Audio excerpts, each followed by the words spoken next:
जो लोग गुस्सा ज्यादा करते हैं उनमें ये चंद आदतें होती हैं और लाजमी होती हैं। सबसे पहले, ये लोग मुंह के बड़बोले जरूर होते हैं, मुंह फट जरूर होते हैं, लेकिन दिल के बुरे नहीं होते, दिल के अच्छे होते हैं।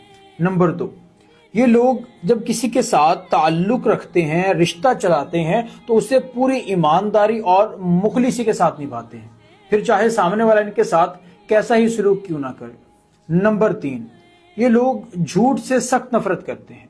इन्हें झूठे लोग बिल्कुल पसंद नहीं आते और खुद भी झूठ नहीं बोलते और झूठ से दूर रहने की कोशिश करते हैं। नंबर 4, ये लोगों के साथ भलाई वाला मामला करते हैं। जुबान दराजी भले थोड़ी ज्यादा कर जाते हैं, लेकिन कभी किसी का बुरा नहीं चाहते, कभी किसी को दुखों में, तकलीफों में और अजियतों में मुब्तला नहीं करते। हमेशा उनके साथ हमदर्दी और प्यार वाला मामला करते हैं। अगर आपकी लाइफ में कोई ज्यादा गुस्सा करने वाला है तो इसे ये वीडियो शेयर लाजमी करें।